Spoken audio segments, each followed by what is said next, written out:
Risk is a tricky term. Its meaning and impact shifts depending on the context in which it's used and by whom. For many, risk isn't worth the gamble. It's unprofessional, unethical, and just irresponsible. Risk flies in the face of evidence-based practice and standardization, popular managerialist notions. Business as usual, don't overthink it, and stay within your scope were commands quoted ad nauseum at the agency that the storytellers I interviewed worked within. But risk isn't understood this way by all. For some, risk is a necessary part of doing something new, especially when working with people. Risk is about humanity, vulnerability, and growth. It's not something to be feared or punished. Risk is not only a part of supporting people, but a part of life itself. So if risk is not a welcome part of what we do, then who are we as supporters? What are our values? And have we lost our way? In this digital story, 3 leaders share what risk means to them and their experiences of risk-taking in leadership roles. They also share what can happen to people and practice when risk is avoided or punished. Here's what they had to say. Risk is about decision-making, growth, and change. It's about reflexivity and responsiveness for those we work with.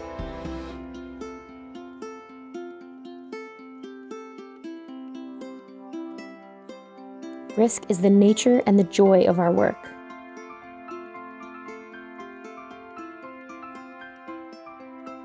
Risk is also demonized and avoided.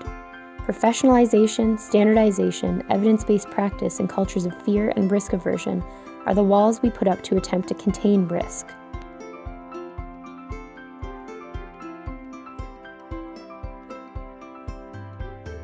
The decision to take a risk isn't simply a personal choice or preference, but is labored with expectations and pressures that can be intense, even debilitating. Managers often feel like they're operating in isolation, stuck in the middle. They're accountable to everyone around them, upper management, funders, frontline staff, community partners, and service users, all demanding something different.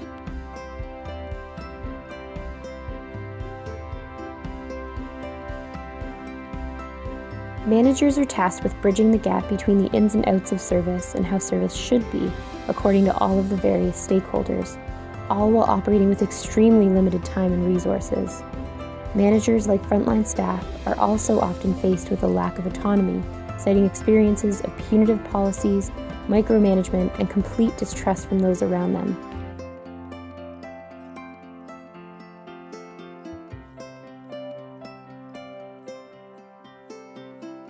These rigid structures leave people at every organizational level operating from a place of fear, distrust, misinformation, and reactivity.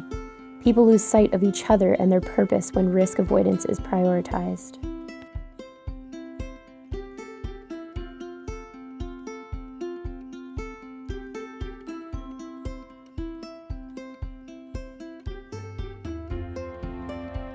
We get stuck in survival mode, trying to constantly do more with less, trying to keep our heads above water when in reality, we're drowning.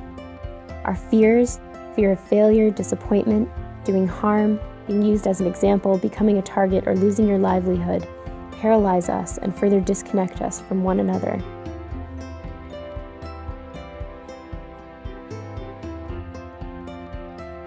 In order to contain this fear, we try to control others, control through ever-going policies and procedures, or control through only doing what we think works. We cling to tools, evidence, and strategic planning like it can tell us our future. Despite these efforts, fear and isolation continues to grow.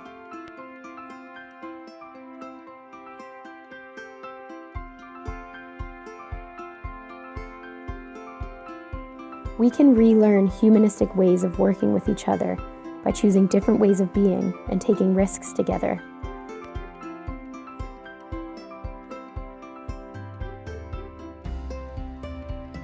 Through transparency, thoughtfulness, connection, and relationships, sharing stories and ideas, through intentionally choosing to trust and allowing the freedom to fail and learn, not just for others, but for ourselves as well, and through constantly reminding ourselves why we do this work and what our values are, we can start to remember how to trust and rely on each other.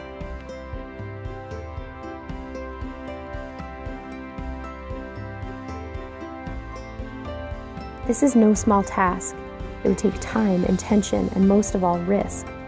We each need to play our part to find a way out of the rigid, distrusting, and risk-averse corners we're in, because much more is at stake when we cling to the false security that these fearful and rigid structures provide.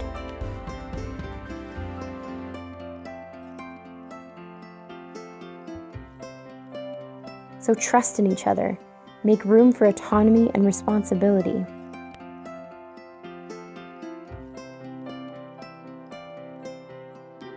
Be transparent, courageous, and allow yourself and those around you the freedom to fail and to learn.